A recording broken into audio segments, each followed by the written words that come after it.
10几个人被大火活活烧死，旁边的人不但不施救，反而伸出手烤火取暖，脸上还露出一缕生怕别人察觉的笑容。这时，一群人又纷纷爬到了张毅家的阳台上。张毅以为下一批人又要过来砸玻璃的时候，突然扑通一声跪在了玻璃前。张毅，我快要饿死了，求求你救救我吧，哪怕只给我一块面包也行啊！窗外哀求的哭声连绵不绝，他们磕头磕的脑袋都出血了，无比的凄惨。张毅叹了一口气，走到窗前说道：“大家不要这个样子，我看着心里面难受啊。”说着，他举起了手中热气腾腾的面条，我心里一难受就想吃东西，于是就当着众人的面大口大口的吃了起来。众人一听这话，哭喊声更大了，磕头磕的也更加卖力。张毅，是我们错了，我们只想活着呀，你就施舍给我们一些食物，让我们像狗一样的活下去就行。以后你想让我们干什么，我们都听你的好吗？张毅吃了半碗面之后，随手把剩下的放在落地窗跟前，就在这些邻居们的眼前，一窗之隔，他们看得见却吃不着，每个人都像狗一样，把整张脸贴在玻璃上，似乎这样就能吃到面一样。你们谁现在过去给我把陈正豪的脑袋拿过来？这样的面条我管他1星期，顿顿吃到饱。张毅说这句话的时候，同时发到了大群里面，告诉了整栋楼里面的所有人。此时的陈正豪在隔壁的阳台上看着这里的变化，他眉头紧皱，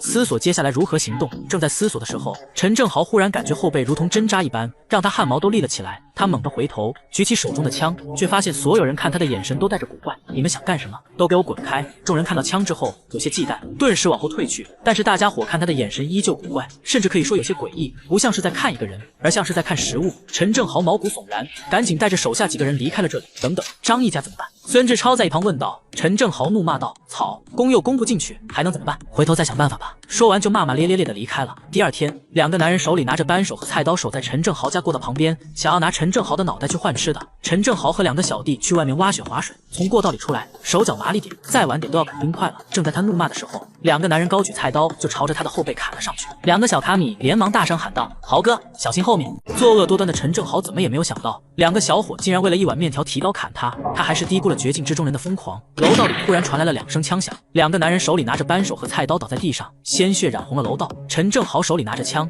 一副心有余悸的模样。他让手下把这2具尸体拖回家中，这2个狗东西，给我把他们剁碎点。一个小弟突然喊道：“豪哥，你后背中刀了！”陈正豪的羽绒服上被菜刀劈出一条30厘米长的口子，鲜血在黑色的羽绒服上不太明显，仔细看才能看出来，他脑门上渗出来细密的汗珠。连忙打电话给周可儿。不久之后，周可儿就来到了陈正豪家。我可不会免费帮你。周可儿冷冷地说道。陈正豪指着碗里的手指肉块，这些我可以分你1块。周可儿强忍着呕吐的冲动，冷冷地说道：“不用了，与其碰这些，我宁可去死。那我可舍不得。现在这个世界，身边没有一个医生可不行。”陈正豪感叹道：“你放心，如果有一天非是你不可，我也会把你留在最后面。”周可儿皱着眉头不再说话，而是帮他处理伤口。不一会儿，伤口就简单的包扎完毕。周可儿拎起药箱打算离开时，被2个小卡拉给拦了下来。陈正豪说道：“我的伤没好之前，你不能走。”也不管周可儿的抗拒，他强硬的把他留了下来。这么下去也不是个办法，这些牛马现在都敢反抗了，对我们很不利。豪哥，他们家就像个乌龟壳似的，攻不进去啊。陈正豪说道：“我就不信他不出门，咱们搬到他家隔壁轮班看守，等到机会直接把他给干掉。”周可儿借着上厕所的名义，去洗手间给张毅发消息，告诉了他这件事情。陈正豪等人收拾了一下物资，然后带着周可儿就来到了24楼。张毅的邻居看到凶神恶煞的陈正豪等人，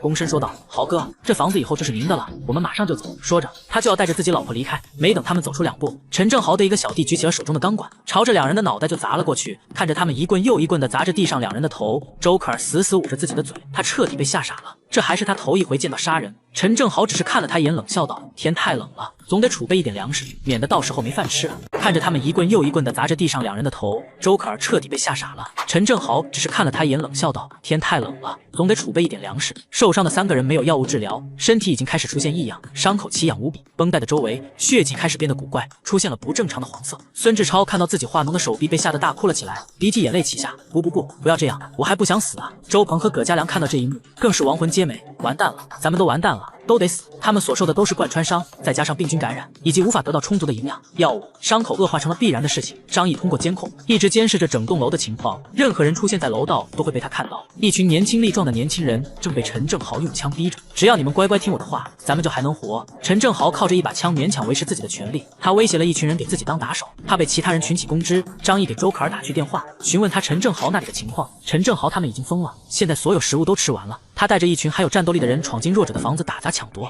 这几天他们天天出去找人，只要找到有人的房子就攻进去，然后把人给杀了。我2天没吃一点东西，感觉自己快饿死了。张毅，你还能救我吗？张毅听到这句话，感受到了这个高冷女医生的卑微，他对张毅似乎是不抱太大希望了。张毅思考了一会，最终做出了决定，这个女人她留着还有用，不能让她就这么死了。你帮我办一件事，事成之后，我可以让你活下去。就在这个时候，周鹏在砰砰砰地敲击他家的房门。张毅，给我滚出来！你这个缩头乌龟，没用的废物！张毅嘴角一撇，啊，对，你说的都对，感染的滋味不好受吧？你的胳膊伤口起码得有10几厘米深，铁锈上的破伤风杆菌进入你的伤口之后，就像是区域到了腐蚀一样，开始了疯狂的繁殖，吃掉你的血肉。周鹏听了之后，感觉自己的胳膊更疼了。张毅，老子杀了你！张毅悠悠地说道，反正你必死无疑，倒不如趁着你没死，把活着的时候没敢干的事情给干了。全球冰封的第19天，陈正豪一伙就已经吃掉了12个邻居的肉，被张毅射杀的3人伤口也开始溃烂。孙志超用蜡烛烤着刀子，然后用来烫自己的伤口，随着油脂的燃烧声和青烟的升起，他的瞳孔外凸，即使咬着被子也依然发出痛苦的哀嚎。他以为这样能够杀死所有的细菌。王敏在旁边心疼地看着自己的表弟周鹏，不知道该如何安慰。他知道周鹏已经没有多少时间了，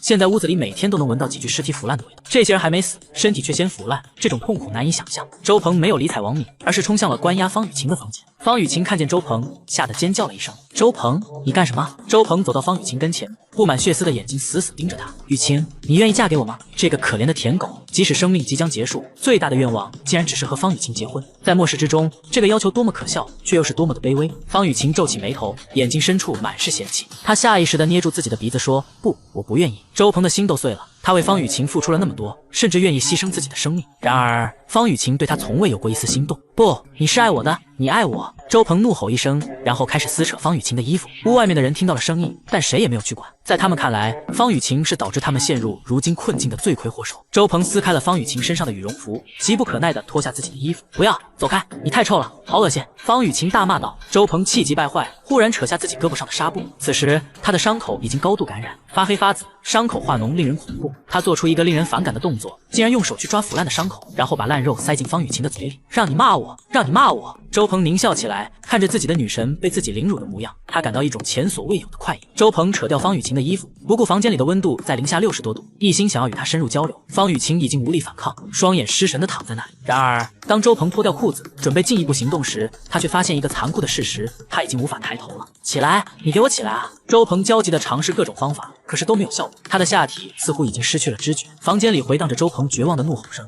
像极了一条被嘎了荔枝的泰迪。晚上，陈正豪等人坐在客厅里，一个小弟被派去厨房做饭。周可儿突然站起来说：“我去帮忙。”陈正豪用冰冷的眼神看向他，脸上带着瘆人的笑容。“我知道你忍不住了，2天没吃东西，任何人都会坚持不住。不要害怕，只要尝过一次就会上瘾。那种肉的味道非常鲜美，比我过去吃过的任何肉都要美味。”周可儿咬着嘴唇说：“我不想死，我想活着。”陈正豪以为周可儿想通了，点点头说：“那最好，你现在对我还是有些用处的。如果实在不肯吃肉，本来打算拿你做食材。”周可儿深吸一口气，默默地转过身去厨房帮忙。厨房里面到处都是飞溅的血迹，以及一些未处理的弹肢断臂，简直如同地狱一般。他强忍住内心的不适，走过去给那个做饭的小弟帮忙。那个小弟一脸麻木，指了指旁边的斧头和碎裂的家具，让他劈柴生火。过了一会儿，那个小弟把肉砍完丢进了锅里，随便倒了些调料进去，看着小弟冷冰冰的丢下一句话，就离开了厨房。周可儿等了许久，确认安全之后，才伸手从口袋里取出一个小瓶子，然后慌慌张张地拧开瓶盖，朝汤水里面倒进去一堆白色的药粉。此时他才感觉到自己的心跳快得像是单缸发动机，双腿也因为过于紧张一直在发抖。中午吃饭时，周可儿端上一大锅肉汤，他们立刻眼神炽热，急不可耐地开始捞肉吃。为了取得他们的信任，周可儿也盛了一碗汤，默默地回到屋里。没有人管他，大家都只顾自己狼吞虎咽。没过多久，周可儿听到客厅传来此起彼伏的鼾声，他小心地来到客厅，看到所有人都躺在沙发和椅子上熟睡，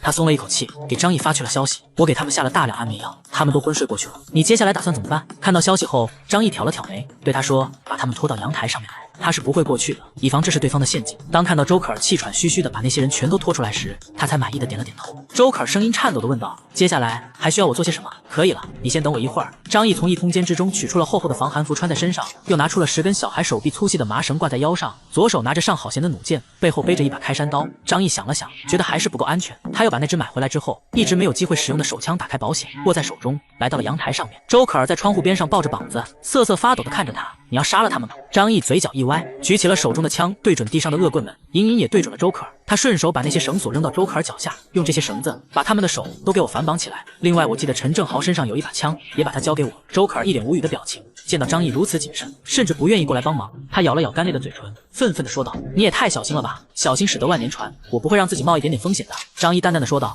周可儿拿起绳索，将那些人的双手从背后牢牢地绑住。当他从陈正豪的口袋里掏出那把手枪的时候，张毅的枪口也对准了他的脑袋。